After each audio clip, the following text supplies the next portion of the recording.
Gulf breaking ന്യൂസിലേക്ക് സ്വാഗതം. പ്രവാസ ലോകത്തെ വിവിധ വാർത്തകൾക്കായി ഈ ചാനൽ സബ്സ്ക്രൈബ് ചെയ്യൂ. പുകയില ഉപയോഗത്തിനെതിരെ പുതിയ മാർഗനിർദ്ദേശങ്ങളുമായി UAE. പുകയില ഉപഭോഗവും ഇതുമായി ബന്ധപ്പെട്ട രോഗങ്ങളും തടയുന്നതിനാവശ്യമായ പരിശീലനങ്ങളും ഉപകരണങ്ങളും നൽകി ആരോഗ്യ വിദഗ്ധരെ സജ്ജമാക്കും. പുകവലി ഉപേക്ഷിക്കാൻ ആഗ്രഹിക്കുന്നവർക്ക് പിന്തുണ നൽകാനും നിർദ്ദേശമുണ്ട്. എല്ലാവിധ പുകയില ഉൽപ്പന്നങ്ങളും ഉപേക്ഷിക്കാൻ ആഗ്രഹിക്കുന്നവർക്ക് മാർഗനിർദ്ദേശം നൽകുക, കൗൺസിലിംഗ്, മനഃശാസ്ത്ര പിന്തുണ എന്നിവ നൽകാൻ ആരോഗ്യ വിദഗ്ധർക്ക് നിർദ്ദേശം നൽകും. പുകയില ഉപയോഗം നിർത്തുമ്പോൾ വ്യക്തികൾ നേരിടുന്ന പ്രശ്നങ്ങൾ തരണം ചെയ്യാൻ വൈദ്യസേവനവും ആവശ്യമായ മരുന്നുകളും നൽകും. പുകയില ഉപേക്ഷിക്കാൻ ആഗ്രഹിക്കുന്നവർ, നിർത്താൻ തയ്യാറാകാത്തവർ, മുൻ പുകവലിക്കാർ എന്നിങ്ങനെ 3 വിഭാഗമാക്കി തിരിച്ചാണ് തുടർ പ്രവർത്തനങ്ങൾ. ഒമാനിലെ സ്വകാര്യ മേഖലയിലെ തൊഴിലുടമകൾക്കുള്ള വേതന സംരക്ഷണ സംവിധാനം കൂടുതൽ കർശനമാക്കിക്കൊണ്ട് തൊഴിൽ മന്ത്രാലയം. ഇതുപ്രകാരം ജീവനക്കാരൻ ശമ്പളത്തിന് അർഹനായതു മുതൽ 3 ദിവസത്തിനുള്ളിൽ അവർക്ക് പേയ്മെന്റ് നൽകണം. അത് ബാങ്ക് അക്കൗണ്ട് വഴി ഓൺലൈനായി കൈമാറണമെന്നും തൊഴിൽ മന്ത്രാലയം വ്യക്തമാക്കി. നേരത്തെ 7 ദിവസത്തിനകം ശമ്പളം നൽകിയാൽ മതിയെന്നായിരുന്നു നിയമം. തൊഴിലാളികൾക്ക് വേതനം നൽകുന്നത് നിരീക്ഷിക്കുന്നതിനും അതിലെ കൃത്യത ഉറപ്പുവരുത്തുന്നതിനുമാണ് WPS ലക്ഷ്യമിടുന്നത്. സ്വകാര്യ മേഖലയിൽ തൊഴിൽ കരാറിൽ സമ്മതിച്ച പ്രകാരം തൊഴിലുടമകൾ കൃത്യസമയത്ത് വേതനം കൈമാറുന്നു എന്ന് ഇത് ഉറപ്പാക്കും. WPS നിരീക്ഷിക്കുന്നതിനും വേതന ഇടപാടുകൾ രേഖപ്പെടുത്തുന്നതിനും തൊഴിൽ മന്ത്രാലയത്തിൽ പ്രത്യേക സംവിധാനം നിലവിലുണ്ട്. ഇതുമായി ബന്ധപ്പെട്ട വിവരങ്ങൾ അടങ്ങിയ ഒരു ഡാറ്റാബേസ് മന്ത്രാലയം തയ്യാറാക്കുന്നുമുണ്ട്.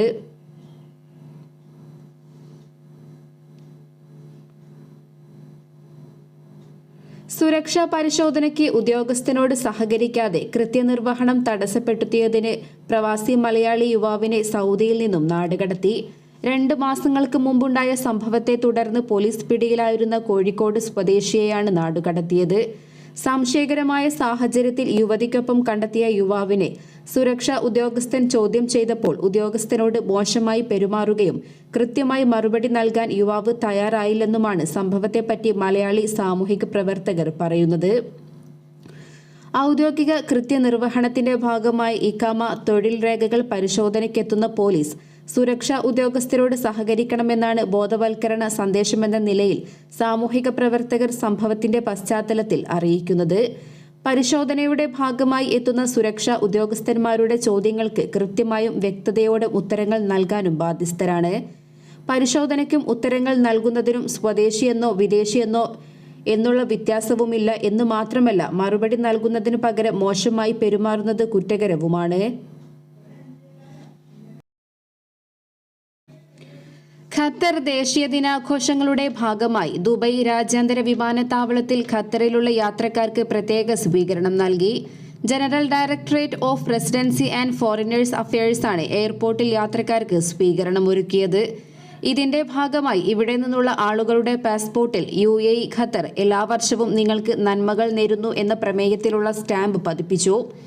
കൂടാതെ എമിഗ്രേഷൻ കൗണ്ടറുകൾ പ്രത്യേകം അലങ്കരിക്കുകയും സ്മാർട്ട് ഗേറ്റുകൾ ഖത്തർ പതാകയുടെ നിറമായ മെറൂൺ കളറിൽ പ്രകാശിപ്പിക്കുകയും ചെയ്തു. ഗൾഫ് സഹകരണ കൗൺസിലിന്റെ 2 സഹോദര രാജ്യങ്ങൾ തമ്മിലുള്ള ആഴത്തിലുള്ള ബന്ധത്തെ പ്രത്യേകം എടുത്തു കാണിക്കുന്നതായിരുന്നു ആഘോഷ പരിപാടികൾ.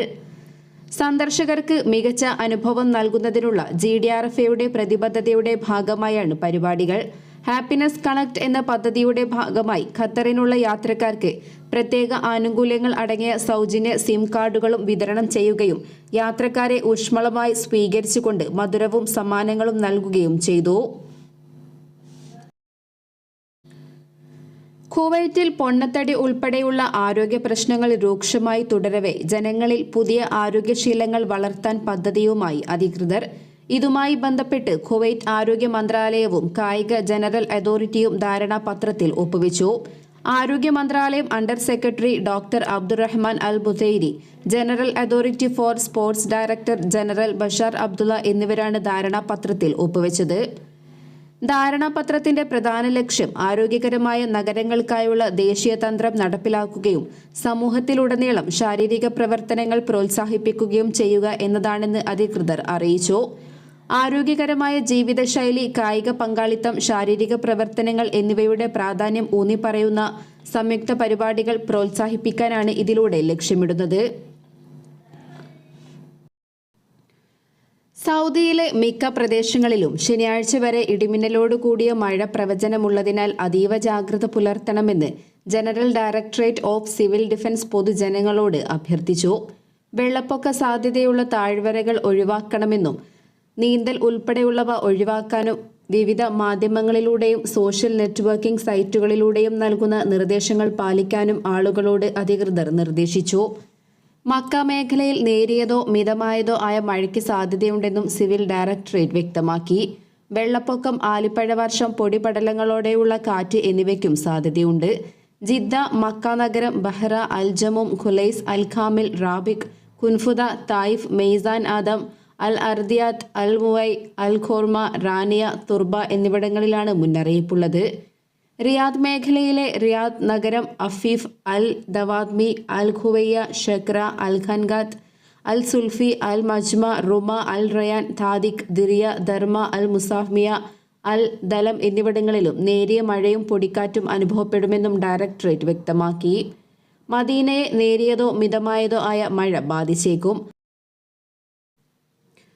ആർട്ടിഫിഷ്യൽ ഇന്റലിജൻസ് സേവനങ്ങൾ കൂടി ഉൾപ്പെടുത്തി നവീകരിച്ച മെട്രാഷ് 2 ആപ്പ് പുറത്തിറക്കിക്കൊണ്ട് ആഭ്യന്തര മന്ത്രാലയം. ആപ്പ് വഴി സേവനങ്ങൾ നേടുന്നതിനുള്ള നടപടിക്രമങ്ങൾ കുറയ്ക്കുകയും ഉപയോഗം ലഘൂകരിക്കുകയും ഡിജിറ്റൽ സുരക്ഷ ഉറപ്പാക്കുകയും ചെയ്യുന്നതിലൂടെ കൂടുതൽ ഉപയോക്തൃ സൗഹൃദ അനുഭവം നൽകുന്നതാണ് അപ്ഡേറ്റ് ചെയ്ത പുതിയ മെട്രാഷ് 2 ആപ്പ് എന്ന് ഖത്തർ ആഭ്യന്തര മന്ത്രാലയം അറിയിച്ചു. ആപ്പ് സ്റ്റോറിലും ഗൂഗിൾ പ്ലേയിലും ലഭ്യമായ ആപ്ലിക്കേഷൻ 100 പുതിയ സേവനങ്ങൾ ഉൾപ്പെടെ 440-ലധികം സേവനങ്ങൾ വാഗ്ദാനം ചെയ്യുന്നു. രാജ്യത്തിന് അകത്തായാലും പുറത്തായാലും ഉപയോക്താക്കൾക്ക് ഔദ്യോഗിക നടപടിക്രമങ്ങൾ പൂർത്തിയാക്കാൻ മികച്ച സൗകര്യങ്ങൾ ഈ പുതിയ സേവനങ്ങളിലൂടെ ഉറപ്പു നൽകുന്നു എന്ന് ആഭ്യന്തര മന്ത്രാലയത്തിലെ communications and information systems director ജനറലും കോർഡിനേഷൻ ആൻഡ് ഫോളോ അപ്പ് കാര്യങ്ങൾക്കായുള്ള ആഭ്യന്തരമന്ത്രിയുടെ സെക്രട്ടറിയുമായ brigadier Jasim Al Buhashim Al Saeed അറിയിച്ചു. ദുബൈയിൽ കാറുകളിലെ സീറ്റ് ഷെയറിംഗിന് സമാനമായി മിനി ബസ് സീറ്റുകളും യാത്രക്കാർക്കിടയിൽ പങ്കുവയ്ക്കാൻ സൗകര്യമൊരുക്കുന്ന ബസ് പൂൾ സംവിധാനം നിലവിൽ വന്നു. സ്മാർട്ട് ആപ്പുകളിലെ ബുക്കിംഗ് സംവിധാനത്തിലൂടെ ദുബൈയിലെ യാത്രക്കാർക്ക് ഇനി തങ്ങളുടെ ലക്ഷ്യസ്ഥാനത്തേക്ക് ബസ് പൂൾ ചെയ്യാമെന്ന് അധികൃതർ പ്രഖ്യാപിച്ചു. ആദ്യഘട്ടത്തിൽ ദുബൈയിലെ ദൈറയിലാണ് ബസ് പൂൾ സംവിധാനം നടപ്പിലാക്കുന്നത്. ഇവിടെ നിന്നും തുടക്കത്തിൽ business bay, Dubai mall, Mirdif, Dubai festival city തുടങ്ങിയ സെൻട്രൽ ബിസിനസ് ജില്ലകളിലേക്കായിരിക്കും മിനി ബസ്സുകൾ സർവീസ് നടത്തുക. ക്രമേണ ദുബൈ എമിറേറ്റിന്റെ എല്ലാ ഭാഗങ്ങളിലും മിനി ബസ് പൂളിംഗ് സേവനം വ്യാപിപ്പിക്കാനാണ് പദ്ധതി. ബസ് പൂളിംഗ് സംവിധാനത്തിലൂടെ യാത്രാനിരക്ക് കുറക്കാം. എന്നാൽ യാത്രാ ദൂരവും സേവനത്തിനുള്ള ഡിമാൻഡും അടിസ്ഥാനമാക്കി ബസിന്റെ നിരക്ക് മാറും. കൂടാതെ സിംഗിൾ ട്രിപ്പുകൾക്ക് പുറമെ ഒരാഴ്ചത്തേക്കും മാസത്തേക്കും മിനി ബസ്സുകൾ ഈ സംവിധാനത്തിലൂടെ ബുക്ക് ചെയ്യാം. 13 മുതൽ 30 വരെ യാത്രക്കാരെ ഉൾക്കൊള്ളാനാകുന്ന ബസ്സുകളാണ് ഇതിനായി ഉപയോഗിക്കുക.